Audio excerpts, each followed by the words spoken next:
Mom, do you remember when I asked you if I could go to the midnight showing to go see Clockwork Orange and you said no, that movie's about sex and drugs? Yes, they all are. But then you took me to Al Pacino to see Cruising. In 1962, a book was released by the author, British writer Anthony Burgess, A Clockwork Orange, that was inspired by a traumatic event that affected his first wife and him and changed the course of their lives, caused by three drunken American soldiers during the Second World War. In 1971, Stanley Kubrick released a film that was so scandalous and controversial that the censors and the general public claimed that it would create copycat criminals, ultraviolence, and yet 50 years on, this film still is more prevalent than ever. The American publishers refused to print the intended ending. However, as society navigates advanced behavioral conditioning through algorithmic pervasive digital surveillance, this movie and the book are more prevalent today in today's society. It's a stinking world because there's no law and order anymore. It's a stinking world because it lets the young get onto the old. Stanley Kubrick's film A Clockwork Orange and the book by Anthony Burgess serve as a stark warning about free will. And is there such a thing as the greater good? And why is a film so filled with images, or as the younger kids say, Easter eggs, that serve as a template of subliminal messaging that has influenced many, many artists? In this video, I'm going to cover the artists that were featured in the film, what inspires artists to create adaptations and influences of the imagery that are shown in this film, as well as films that were inspired by Stanley Kubrick and Anthony Burgess, A Clockwork Orange, that talk about youth, rebellion, and the culture through which this virtually film and book respond at the height of the sexual revolution and the spark of counterculture. Crazy and sleepy, Comanche lies beneath this netting of skin. I wake up, I am lying peacefully. I'm lying peaceful and my knees are open to the sun. I desire him, which is absolutely ready to seize me. And in heart, I am Muslim. In heart, I am an American. And in heart, I'm a Muslim. In heart, I'm an American artist. And I have no guilt. I seek pleasure. I seek the nerves under your skin, the narrow archway, the layers, the scroll of ancient lettuce. We worship the flaw, the belly, the mole in the belly of an exquisite whore. You spared the child and spoiled the ride. I have not sold myself to God. Dun, dun, dun, dun, dun, dun, dun, dun. You know what I know? Art. Oh, well, why don't you shut your hoe ass up? Hello, everybody. I'm Henry Haight. If you're new here, I'm a multidisciplinary artist, and where we talk about on this channel the creation of art, my tips, tricks, chains, and whip, thoughts, opinions, processes. You came on a good night. Welcome. Today's topic is on the controversial book and film, A Clockwork Orange, and how it has influenced artists, from tattoo artists, street artists, illustrators, and why this film that has been a visual treasure trove of controversial and subversive art still resonates with the general public and creative people today. And what is it about this movie that still resonates with people? And how did a film made virtually 50 years ago mirror what is actually happening today? And so, yeah, let's get on with it. A 15-year-old boy commits a heinous act and crime so vicious it dominates social media for 6 months. The book was condemned. The film was banned. Parents feared it. Politicians attacked it. Journalists blamed it for copycat crimes. Half a century later, artists cannot stop talking about it. Painters, photographers, tattoo artists, fashion designers, punks, outsiders, creative weirdos, everybody keeps returning to the same disturbing orange nightmare. So why? Because I don't think A Clockwork Orange really is about violence. I think it's about something far more dangerous. Freedom. And what happens when our darkest instincts collide with morality? Because every generation creates its monster, and every generation secretly loves them. We build them up. We prop them up as antiheroes. But why? Human beings have always loved monsters. Not because we approve of them, because we recognize them. Cain, Lucifer, Macbeth, Michael Jackson, Billy the Kid, Bonnie and Clyde, Sid Vicious, Charles Manson, Eileen Wuornos, the gangster, the outlaw, the anti-hero, the rebel, the artist. Culture keeps repainting the same figure, the individual who breaks the rules, the individual who walks outside the fence. And that's what terrifies society. The individual who refuses to obey. Not evil, freedom. The irony is, people say they want freedom, and they don't. They want freedom for themselves, but they want rules for everyone else. Every comment section is basically a homeowners association meeting with Wi-Fi. One thing to note about A Clockwork Orange and the artwork featured is that this was released at the height of the sexual revolution, and in every frame where visual art is placed as a curated gallery, most notably was the Herman Mankic sculpture, The Rocking Machine, which Alex Delarge uses to bludgeon the cat lady. And the paintings were also made by his brother, Cornelius Mackin. Now, the thing about this film that's striking is that some of these paintings that are featured, as well as the sculpture, emulate Alex's desire, as well as people's desire for sexual pleasure that virtually goes in line with the human being's eye and the pleasure principle, to seek out pleasure. In the Corova milk bar, Alan Jones was intentionally meant to actually do these sculptures of the milk statues as well as the tables. And Stanley Kubrick, being as notorious as he is, up to there with Orson Welles, famously said that he was a famous director and Alan Jones should be proud and honored to have his work featured. And like all artists wanted to be paid. So Stanley Kubrick ended up basing the sculptures in the Corova milk bar and the tables off of Alan Jones's work. And although in some senses it did virtually link Alan Jones to the film forever, his work is not actually featured, but the tables are still featured in things like FKA Twigs' Perfect Strangers videos. So there are definitely homages to this, again, seeking the pleasure principle and the pursuit of passion, lust, and all these things. The other artist that is featured is Joseph Henry Lynch. Now, I'm sure you've seen these in thrift stores. If you're a Gen Xer like me, you've seen them in coffee houses, private men's clubs, and stuff like that. And these paintings are featured in Alex's parents' home, as well as in his room. And recently, I made a video on the A Brush with Becca and Beauty Body Standards. Okay, while I was researching this video, something funny happened. A religious person, or a man of the cloth, watched one of my videos critiquing another YouTuber creator and called me negative. Said I was dunking on people. He's silent. Oh. And I should focus on my own work. The irony is, naturally, because I'm a hot-headed former punk with the emotional restraint of a fucking shopping cart. Why are you tormenting me? Why don't you go fuck a sheep or your sister or yourself? I went in. You want to say something? You want to say something? I ain't slapped a bitch in 2 weeks. So I fired back, which means about 3 comments into this thing, this dude just wanted to have the last word and this, that, the other thing, and sanctified and stuff. And if you think I'm going to take shit from someone who cannot give me or is authorized to give absolution,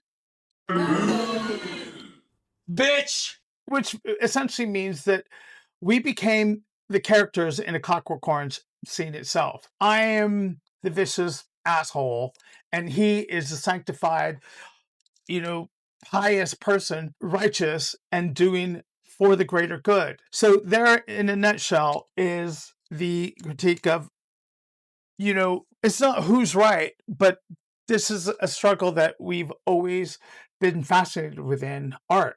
Because what fascinated me wasn't that he disagreed, it was how quickly we both assumed the position of moral authority. And on my channel, I can fucking say what I want. Again.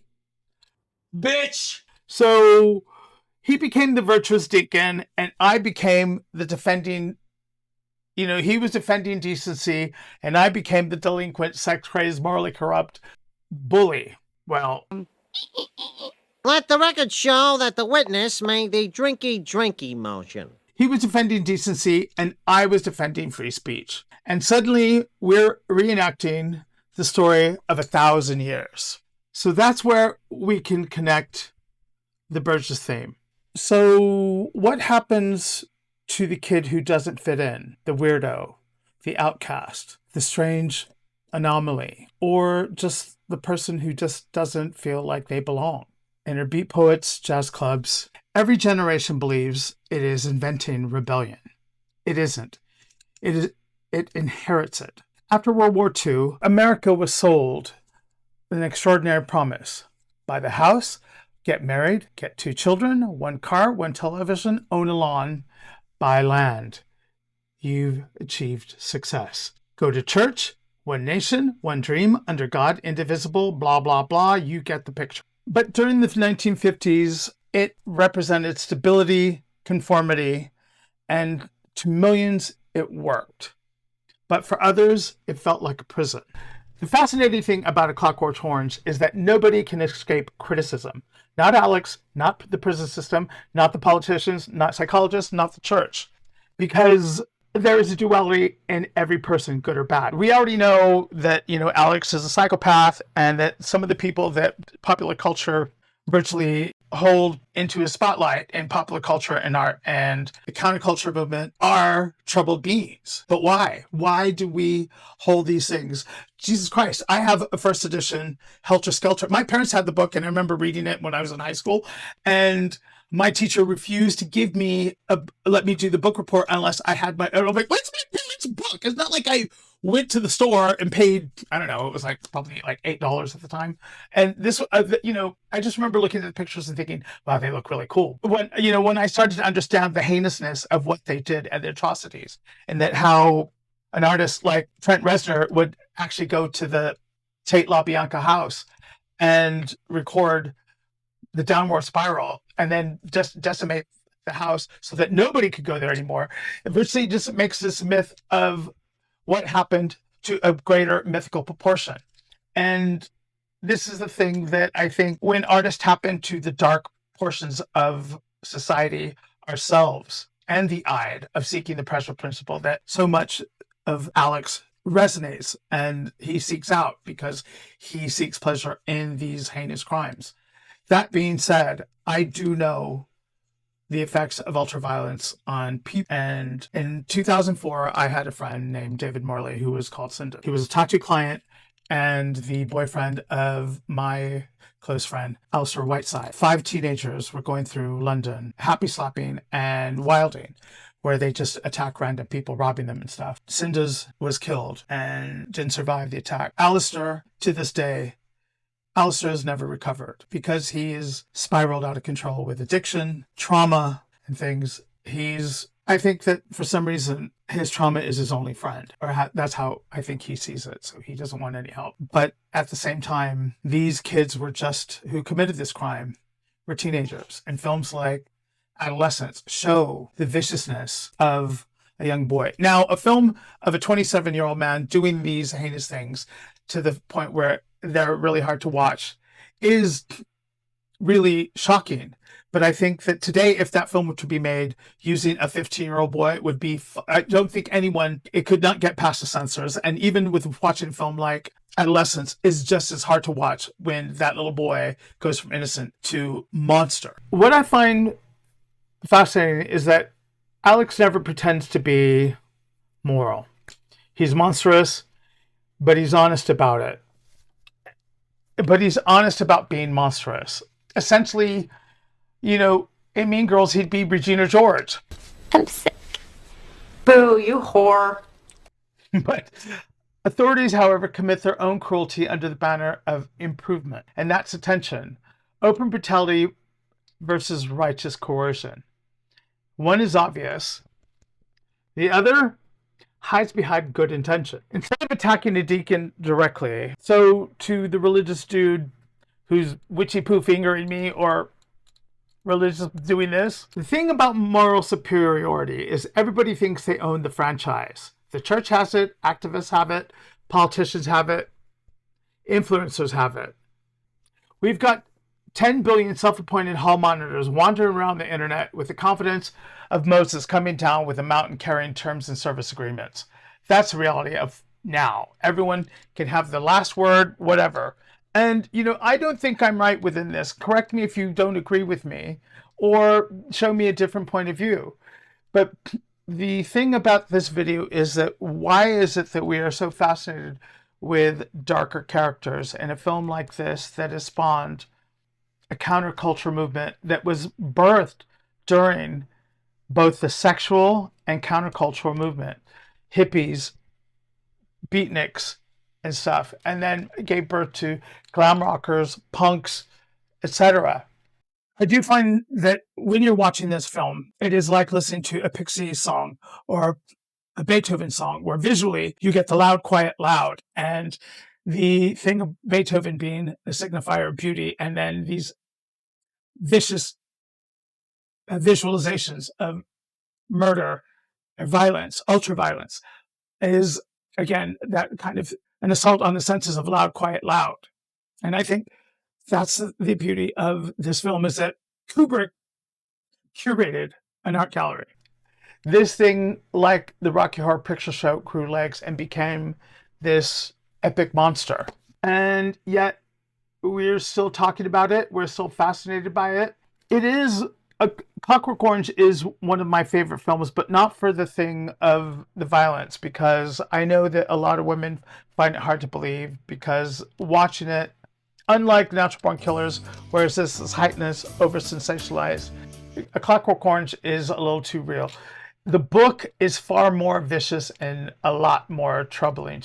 And I think that with the visuals, like in the stairway of Alex's council flat, the tower, there's a precursor to street art. You see these graffitied, penis emblazoned men on the hallway passage, which would indicate also the birthplace to street art, where graffiti is prevalent in the London art scene, such as League Tunnels. This is something that I love. I actually love that painting, the stairwell of the council flat. Some of these paintings still, they emulate the pursuit of passion, lust, longing, something that will bring pleasure to the viewer. And I think this is also a direct link to the pursuit of Alex's pursuit of passion, lust, or as he put it, the old in out, in out. I don't know if we could really make a book or a film about a 15-year-old doing these things, but yet we are inundated with kids now being incels, looking towards people like Andrew Tate, and films like Adolescence, which shows the problems of social media and the corporations that use algorithmic conditioning and behavioral observations and looking at us from every angle, surveillance to see what we're doing. I truly believe that A Clockwork Orange has us walk away and ask the question about ourselves. Where do we draw the line in our desires and our own morality? And how do we find a balance within ourselves? Because in the book, Alex becomes tired of the cycle of ultraviolence and wants a wife and kids. But when the book was published, the publishers didn't believe that a bad man could actually be good. And therefore, it's this generational thing. Does a leopard change its spots? And does a tiger change its stripes? And if we are the tiger or leopard and we have these spots and a past, can we make peace with it? And can we actually be good? Or is there good in bad people? And can we see that? Because it's easy to write off a drug addict and say, oh, or a criminal. But then again, we're going into the higher morality rather than just being human and saying, we as people make mistakes. It is something that we have that internal struggle within ourselves, our own upbringing, our environment. And I just realized I got the Queen in the Wicked room. See, duality. I'm upset. You upset vicious. End of. Case closed. Shut down, bitches. We done. That is the thing. We have to ask ourselves those things about ourselves. And as well, a semi-retired drug crazed slut. Yes, I've had to change my ways, but that is my own rabbit hole. We all are Alice going down the rabbit hole. We have to figure out a way to make peace with ourselves, our inner demons, our own tiger stripes, and can we, as individuals, understand and try to make peace with our darker sense of self? Because we now live in a world where everyone's important, everyone's influencing, and I think the rebellion that, Alex is just honest and upfront about it. But in the book, he does change. In the movie, no, he's back to his, drunken, wanton, sex crazed ways for, milking the politician. But again, in real life, you have this just going, no, no, no. And in real life, I have a taking going, So there you have it. And yet, I think freedom within this and our free will, which is one of the most fundamental rights that we should have as a person or anyone, especially with women's rights being under threat in the US, is more important today. With these films, I think Natural Born Killers, The Warriors, Christiane, Trainspotting were paying homage to A Clockwork Orange because you have a protagonist who lives in a bleak, grueling, very rigid environment where you've got these government socialized buildings that doesn't offer much.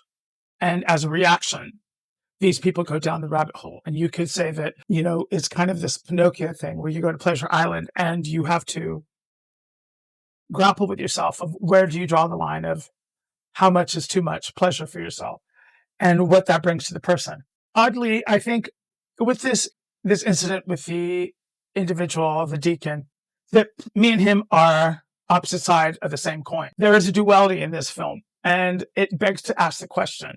One of the things I believe that counterculture or the avant-garde way of thinking for artists that resonate with this film is that it connects with punks, skinheads, goths, industrial music, tattoo culture, queer culture, street culture, fashion, underground art, the avant-garde. Again, I don't really believe that I know that although ultraviolence is a character that plays a profound role in the film, I don't believe that it's not the violence, it's not the crime, it's not morality, but I believe it's the freedom and defiance and style and outsider identity of why people identify with this film.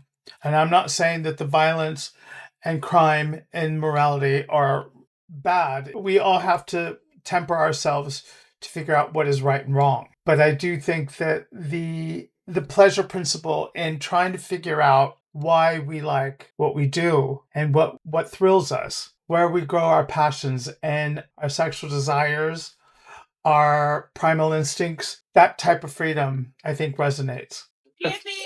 Ooh, check yourself, Loretta, before you wreck yourself. I've never affiliated myself with a religion, even though my parents tried to raise me as that. I find any kind of organized faith or doctrination troubling to me. And even when I came out at 17, I was raised as you are bad, gay is bad, this. So me hearing that and then going into the military, and then again, the military, don't tell anyone that you're gay, even though there are fucking loads of gay people in there doing ho shit to the 4th degree. I was going to be true to myself. I for the longest time I felt like an outsider because everyone was telling me that what I was naturally was evil, wrong, virtually somehow I'm fucking Frankenstein. And that's the core of why I believe that people look at A Clockwork Orange as a fascinating film and a work of art in itself. I think the outsider identity is something that a lot of us really want, but at the same time, I know in the real world, we can't always have that freedom. We have to do, even in art, I have a deadline, I've got a meeting, I've got these things within a business structure. But at the same time, I think that and the fact that this book, the publishers believe that bad people can't be good or turn good. And in the final chapter, Alex decides that, he's sick of violence. Like a lot of drug addicts, they figure, I'm tired of the cycle of drugs not working and stuff. And eventually, the person has to make a change themselves. And to the establishment, oh no, a bad person has to stay bad, and therefore you can't change. And I think, again, this is the troubling thing because we're humans, we're flawed, we're allowed to make mistakes. I also think that when Anthony Burgess wrote this story, people think that it's about violence, but I think it's about choice and understanding those choices. Because to this day, I still think about why those kids killed my friend. And I know in the court case, one of the girls that kicked Cindas in the head repeatedly, the solicitor said that she was raised by heroin addicts, which I feel for. But again, these kids that killed Cindas made a choice. When I fell into a rabbit hole, I made my own choices. In the book, we have to learn how to live with those choices. We don't always make the right choices, but I think ultimately, if you read the book, you'd have a better understanding of why Alex wants to become a better person. Because there is, with any addiction or any cycle of something bad, you're in a catch-22 where it's Groundhog Day with your own worst enemy. But for some reason, in 1962, the suits didn't say, oh, well, no, Alex is bad, leave him bad. And in the film, that ambiguity of him going back to his ways stops there. That he tells the politicians he's healed, but then, we get that Alex is awful. Alex is awful. We already know people are complicated human beings, but no one should want to be Alex. And I'm not saying that artists that interpret the visuals in this film and the book want to portray Alex or be Alex or embody that mindset. Because the story, it asks something a little more terrifying, is if society removes your ability to choose evil, have you actually become good? And I think that's still the most relevant question. Because algorithms, social media, public shaming, political tribes, culture wars. We're now in a culture war right now where people find anything offensive. You can't critique. No, you were just being negative. You can't speak your mind, even though you are entitled to your own opinion. It's a legal right to just say what you're not hurting anybody, but at the same time, they treat it as if you were actually physically attacking an individual. And yes, they can say words hurt, but we're not talking about insulting somebody and stuff. And yes, I can go off the deep end and blah, blah, blah, call someone an asshole and stuff, but that's a little colloquialism. But, when a religious person comes to me and me being a petite flower, I'm just speaking what I believe and my honest opinion. But everyone wants to engineer better people. This now tribe mentality that if you speak out of line or you speak against what others believe is a crime to itself, and therefore you are punished in the most vicious way possible without actually, you're not entitled to your own opinion. And I think that that's becoming a lot more prevalent and will probably be a very scary thing to an extreme in, say, 20 years. But, like I said, everyone wants to engineer a better person or better people, but nobody agrees how. I think maybe because artists keep returning to A Clockwork Orange and its imagery is not because it creates or celebrates monsters or these type of films. It's because it forces us to confront the monster and the prison at the same time. Violence is just the bait, but the question of freedom is the hook. And 50 years later, we're still caught on it of why we make those wrong choices, to try to understand the individual, the person, the human being. And maybe once we get there, or try to, without condemning someone for just speaking their own mind or speak their truth, maybe then this world will be a better place. But right now, with book banning, concert culture, algorithms telling you to buy this, either your life will be what you need, or how to think, or what to eat, rather than just be yourself. Someone told me, a very famous artist told me, be yourself on purpose. You won't be right, you won't be wrong, you'll be correct. Not everyone has to agree with you, and that's okay. So I'm going to leave you with that. Let me know what you think, and thank you for watching. If you like more videos like this, please, please, please leave a like in the comments and let me know your thoughts. Subscribe, hit that notification for all updates, art drops, projects, and stuff like that. And I will see you in the next video. Thank you for watching. Until then, keep creating, be good to yourselves, each other, and use your freedom of choice to choose who you want to be. All right? Peace. You're disgusting.